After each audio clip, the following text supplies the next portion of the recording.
नमस्कार दोस्तों, स्वागत है आपका फिर से अपने YouTube चैनल सनसेट एजुकेशन धारा में।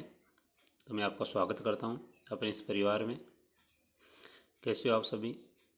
उम्मीद करता हूं सभी आप अच्छे होंगे, मस्त होंगे और अपनी पढ़ाई को अनवरत शुरू किए होंगे। तो सभी से अनुरोध दोस्तों कि यदि आपने अभी तक अपने इस YouTube चैनल को सब्सक्राइब नहीं किया है तो प्लीज़ पहले सब्सक्राइब करें, इस वीडियो को लाइक करें और अपने ग्रुपों में अपने दोस्तों के साथ शेयर करें। और दोस्तों, हमारी टेस्ट सीरीज कैसी चल रही है इसके बारे में ज़रूर आप कमेंट में बताएं। और किसी प्रश्न में आपको डाउट हो तो उसके बारे में भी आप पूछ सकते हो। आपके लिए दोस्तों ये जो टेस्ट सीरीज चलाई जा रही है, ये टेस्ट सीरीज आपके जो सिलेबस है इस सिलेबस को रिवाइज करते हुए इस टेस्ट सीरीज के माध्यम से आपके सिलेबस को कवर किया गया दोस्तों। इस टेस्ट सीरीज में जो आपके क्वेश्चन आपको देखने को मिलते हैं वो आपको सीरीज में देखने को मिल रहे हैं। जैसे आपका पहले आपका इसमें कॉमन क्वेश्चन की टेस्ट सीरीज थी, बाद में आपके जैसे ह्यूमन से संबंधित हो गया जिसमें आपका पाचनतंत्र, श्वसन तंत्र है, उत्सर्जन तंत्र है। तो इसमें आपका ये आज लास्ट पार्ट रहेगा। इसके बाद अगला जब साइंस का पार्ट आएगा दोस्तों तो उसमें आपको आनुवांशिक के क्वेश्चन देखने को मिलेंगे। ये जो टेस्ट सीरीज है ये आपके एग्ज़ाम तक ऐसे अनवरत चलती रहेगी। और दूसरी बात, ये फ्री ऑफ कॉस्ट रहेगी, इसमें आपको कुछ भी नहीं देना है दोस्तों।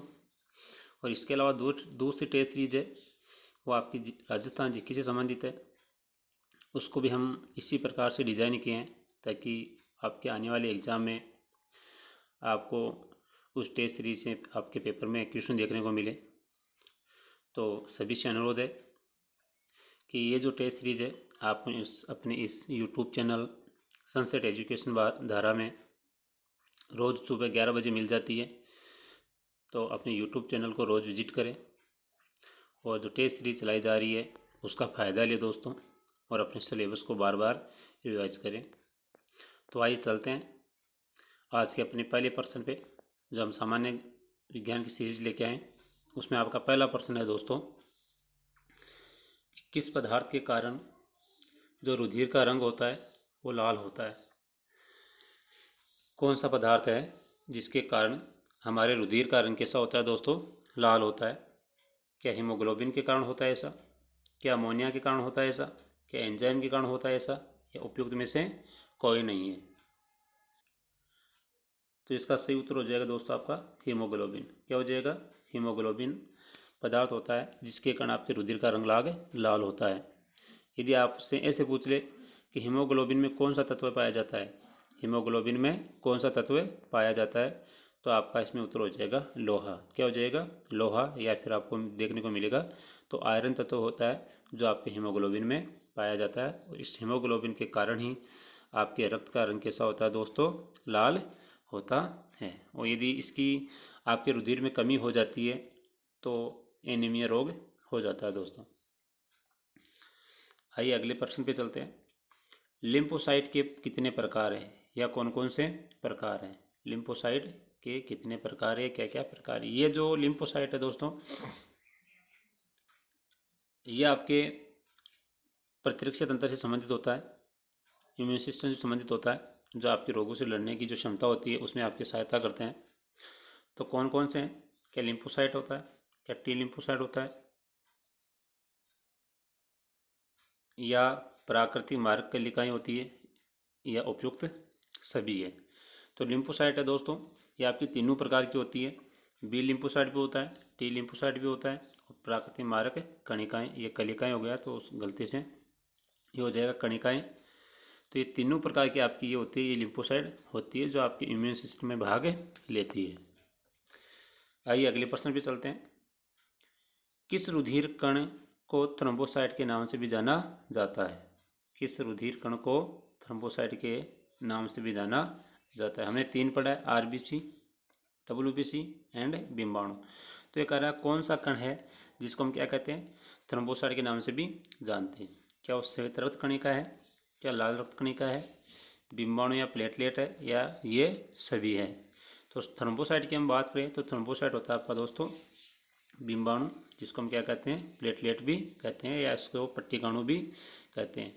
ये जो होता है ये आपके खून का थक्का बनाने में आपकी क्या करता है दोस्तों, सहायता करता है। तो इसलिए आपका जो इसका उत्तर हो जाएगा आपका स हो जाएगा, बिंबाणु या प्लेटलेट होता है, जिसको हम क्या कहते हैं, थ्रोम्बोसाइट भी कहते हैं। आइए अगले प्रश्न पे चलते हैं।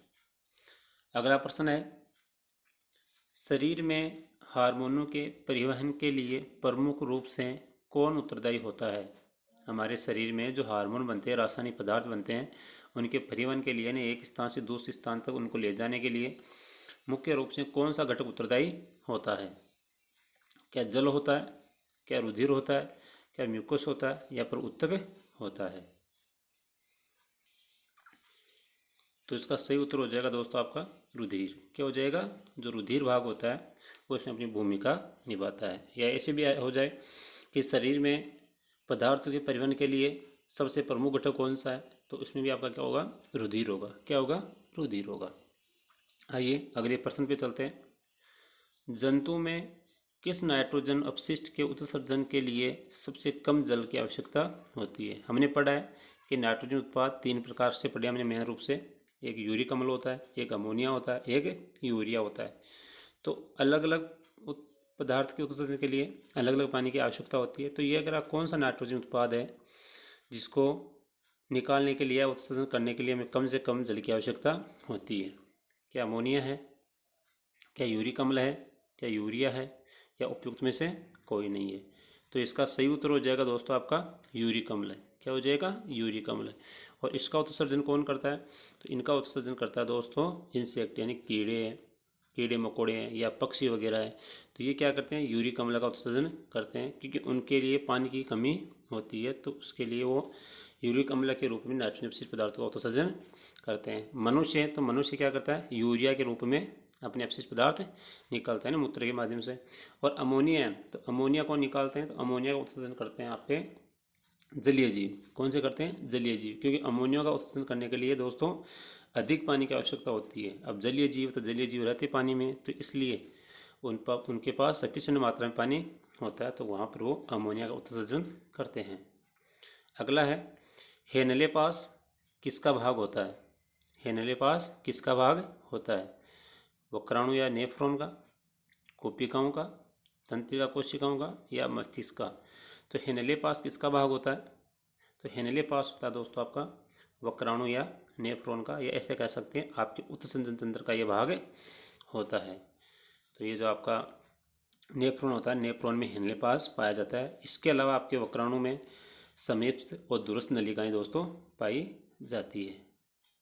आइए अगले प्रश्न पे चलते हैं। अगला प्रश्न क्या कहता है, अग्र मस्तिष्क का कौन सा भाग होता है जो शरीर के ताप, उसका नियंत्रण, भूख प्यास की अनुभूति से संबंधित होता है। यानी अग्र मस्तिष्क, आपके मस्तिष्क का जो अगला भाग है उसमें कौन सा भाग होता है जो आपके ताप नियंत्रण को, अपनी भूख प्यास को क्या करता है, नियंत्रित करता है। क्या थैलेमस होता है, या हाइपोथैलेमस होता है, या पोन्स होता है, या उपयुक्त में से कोई नहीं है। तो इसका सही उत्तर हो जाएगा दोस्तों आपका हाइपोथैलेमस वाला जो भाग होता है वो आपके ताप नियंत्रण और भूख प्यास को क्या करता है, नियंत्रित करता है। और हाइपोथैलेमस को हम क्या कहते हैं, मास्टर ग्लैंड भी कहते हैं, यानी ग्रंथियों का भी मास्टर कहते हैं दोस्तों। आइए अगले प्रश्न पे चलते हैं। अगला प्रश्न है, पश्च मस्तिष्क के मुख्य भाग कौन कौन से हैं। पश्च मस्तिष्क के मुख्य भाग कौन कौन से हैं, अनुमस्तिष्क है, पोन्स है, मध्यांश है, या जिसको मेडुला भी कहते हैं, या उपयुक्त सभी है। तो इसका सही उत्तर हो जाएगा दोस्तों आपका उपयुक्त सभी, इसका उत्तर हो जाएगा। यानी पश्च मस्तिष्क के 3 भाग होते हैं, अनुमस्तिष्क होता है, पोन्स होता है, और मध्यांश होता है। ऐसे आपका जो अग्र मस्तिष्क है, अग्र मस्तिष्क में भी क्या होता है दोस्तों, आपके 3 पार्ट होते हैं। कौन कौन सा होता है इसमें आपका, एक तो अग्र मस्तिष्क में क्या होता है, एक तो आपका परमस्तिष्क होता है, एक थैलेमस होता है, और एक हाइपोथैलेमस होता है। फिर है दोस्तों, पैराथार्मोन की कमी से होने वाला रोग कौन सा है। पैराथार्मोन यानी जो आपकी थाइमस ग्रंथि होती है या पैराथायरॉयड जो ग्रंथि होती है, वो पैराथायरॉयड ग्रंथि क्या करती है, पैराथ हार्मोन की का स्त्रवण करती है। तो उसकी कमी से कौन सा रोग होता है? क्या टिटेनी होता है, क्या मेरम्स होता है, क्या रिकेट्स होता है, या फिर रतौंधी होता है? तो पैराथ हार्मोन की कमी से कौन सा रोग होता है? तो आपको टिटेनी रोग हो जाता है। मेरम्स आपका प्रोटीन की कमी से होता है, जो सामान्यतः बच्चों में देखने को मिलता है। रिकेट्स आपका विटामिन डी की कमी से होता है, और रतौंधी आपका विटामिन ए की कमी से होता है। तो आइए दोस्तों अगले प्रश्न पे चलते हैं। अगले प्रश्न पे चलने से पहले सभी से अनुरोध है दोस्तों कि यदि अभी तक आपने अपने इस यूट्यूब चैनल को सब्सक्राइब नहीं किया है तो प्लीज़ पहले सब्सक्राइब करें, इस वीडियो को लाइक करें, अपने ग्रुपों में अपने दोस्तों के साथ शेयर करें। ये टेस्ट सीरीज़ कैसी लग रही है आपको, इसके बारे में ज़रूर हम आपके सिलेबस को दोस्तों एक टेस्ट सीरीज़ के माध्यम से उसको रिवाइज करने की कोशिश कर रहे हैं। तो सभी से अनुरोध है कि अपने इस यूट्यूब चैनल पे रोज़ मंडे से सैटरडे तक रोज़ 11 बजे विजिट करें, और जो हमारे द्वारा दी जाने वाली आपकी जो टेस्ट सीरीज़ है इसको अनवर्थ लगाएं और अपने ओपिनियन रखें। और यदि किसी प्रश्न में आपको डाउट लगता हो तो आप उसको पूछ सकते हो या उसका आप आंसर भी दे सकते हो। तो ये टेस्ट सीरीज़ कैसी लगती है दोस्तों, ज़रूर अपने कमेंट में बताना, और अपने इस वीडियो को अपने दोस्तों के साथ शेयर करना। आइए अगले प्रश्न की बात करते हैं। लैंगरहैंस के द्वीप कहाँ पाए जाते हैं? लैंगरहैंस के द्वीप कहाँ पाए जाते हैं? क्या अग्नाशय ग्रंथि में, क्या यकृत ग्रंथि में, क्या लाल ग्रंथि में, या फुफ्फुस में? तो लैंगरहैंस के जो द्वीप होते हैं दोस्तों ये आपके पाए जाते हैं आपके अग्नाशय ग्रंथि में। कहाँ पाए जाते हैं? अग्नाशय ग्रंथि में आपके लैंगरहैंस के द्वीप पाए जाते हैं। ये क्या करते हैं? आपके ग्लूकागोन और इंसुलिन हार्मोन का स्त्रवण करते हैं, जो आपके शरीर में या आपके रुधिर में शर्करा की मात्रा को नियंत्रित करते हैं। अगला है, कौन सी अंतःस्रावी ग्रंथि है जो बच्चों में सर्वाधिक विकसित होती है मगर वयस्क होने पर लगभग वो क्या हो जाती है? समाप्त हो जाती है। या ऐसे कह सकते हैं व्यक्ति जैसे जैसे बूढ़ा हो जाता है, जैसे जैसे उसकी उम्र बढ़ती है तो ग्रंथि होती है वो धीरे धीरे क्या होती है? समाप्त हो जाती है। और यहाँ तक वैज्ञानिकों ने ये भी एक कारण बताया कि जो व्यक्ति बूढ़ा होता है उसके पीछे इसी ग्रंथि का कारण होता है, उसका विलुप्त होना होता है। तो क्या वो थाइमस ग्रंथि है, क्या थायराइड ग्रंथि है, क्या पीयूष ग्रंथि है, या फिर थैलेमस ग्रंथि है? तो इसका सही उत्तर हो जाएगा दोस्तों थाइमस ग्रंथि है। ये थाइमस ग्रंथि आपकी छोटे बच्चे होते हैं उनमें विकसित होती है, लेकिन जैसे जैसे व्यक्ति बड़ा होता जाता है उसमें ये धीरे धीरे क्या हो जाती है दोस्तों? समाप्त होती जाती है, यानी घटती जाती है। और एक स्थिति ऐसी आती है कि ये पूरी तरह से ख़त्म हो जाती है।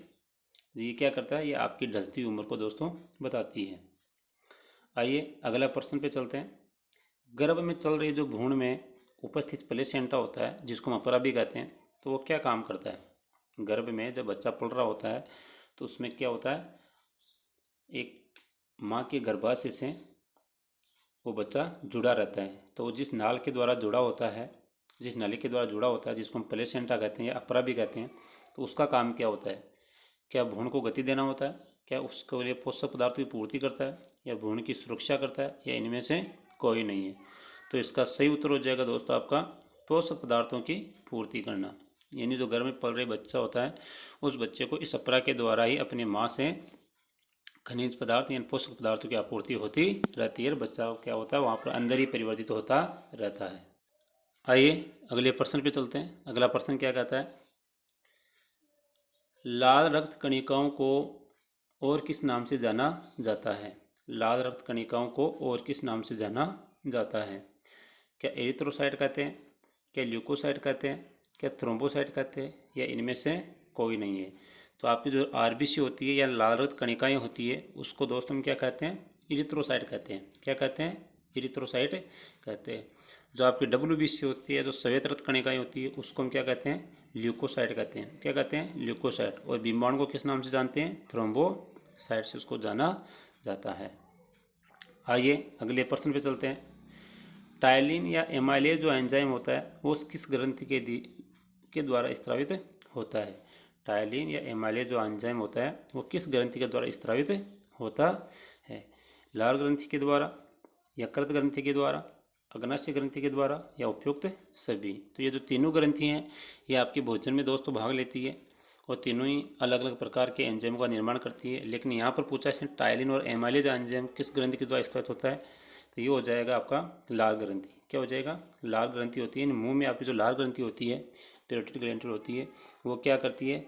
एमाइलेज एंजाइम छोड़ती है, जो आपके भोजन के सबसे पहला घटक जो कार्बोहाइड्रेट है उसका पाचन शुरू हो जाता है। यानी कभी आपसे पूछे कि कार्बोहाइड्रेट का पाचन कहाँ से या शरीर के कौन से भाग से शुरू होता है, तो ये इसका उत्तर हो जाएगा दोस्तों आपका मुख से शुरू हो जाता है ना। कार्बोहाइड्रेट का पाचन आपके मुख से शुरू हो जाता है। जो टायलिन या जो एमाइलेज एंजाइम होता है ये आपके भोजन के कार्बोहाइड्रेट पे काम करता है दोस्तों। अगला प्रश्न है दोस्तों, कौन सा हार्मोन है जो रुधिर में कैल्शियम व फास्फेट के स्तरों को नियंत्रित करता है? यानी कौन सा हार्मोन है जो रुधिर में कैल्शियम और फास्फेट का जो स्तर है उसकी मात्रा को नियंत्रित करता है? कौन सा है? पैराथ हार्मोन है, वर्दी हार्मोन है, या थायरोक्सिन हार्मोन है, या एड्रेनलिन हार्मोन है? यानी कौन सा हार्मोन है जो आपके रुधिर में कैल्शियम व फास्फेट के स्तर को नियंत्रित करता है? तो इसका सही उत्तर हो जाएगा दोस्तों, आपका जो पैराथायरॉयड ग्रंथि होती है उसके द्वारा स्त्रावित हार्मोन है पैराथ हार्मोन। ये पैराथ हार्मोन क्या करता है? आपके रुधिर में कैल्शियम व फास्फेट के स्तरों को नियंत्रित करता है। तो ये थी दोस्तों आज आपके सामान्य विज्ञान की टेस्ट सीरीज। कैसे लगी आपको ज़रूर अपने कमेंट में बताना, और प्लीज़ सभी से अनुरोध है कि अपने इस यूट्यूब चैनल को सब्सक्राइब करना, कि जब आप सब्सक्राइब करते हो, वीडियो को लाइक करते हो, तो हमें भी मोटिवेशन मिलता है और हमें भी काम करने का क्या होता है, एक अच्छा सा विचार रहता है कि हम भी क्या करें, बार बार आपके लिए टेस्ट सीरीज बनाए दोस्तों। तो अपने इस वीडियो को लाइक करें, अपने ग्रुप में अपने दोस्तों के साथ शेयर करें, अपने इस यूट्यूब चैनल को सब्सक्राइब करें, और आने वाले जो प्रत्येक टेस्ट सीरीज है उसको लगाए दोस्तों, और अपने जो सिलेबस को इस टेस्ट सीरीज के माध्यम से बार बार रिवाइज करें। तो आज की टेस्ट सीरीज कैसी लगी दोस्तों ज़रूर बताना कमेंट में। और अगली जो टेस्ट सीरीज़ रहेगी आपकी, वो आपकी रहेगी राजस्थान जीके से संबंधित, जो आपको नेक्स्ट डे आपको इसी टाइम पे मिलेगी। तो आज के लिए इतना ही, कल फिर मिलते हैं दोस्तों एक नई टेस्ट सीरीज़ के साथ। तब तक आप अपनी पढ़ाई को शुरू किए रहेंगे और बार बार इस टेस्ट सीरीज़ को भी रिवाइज करते रहेंगे, जिससे आपके आने वाले पेपर में दोस्तों आपकी क्या करेगी, सहायता करेगी। तो फिर मिलते हैं दोस्तों, आज के लिए इतना ही, धन्यवाद।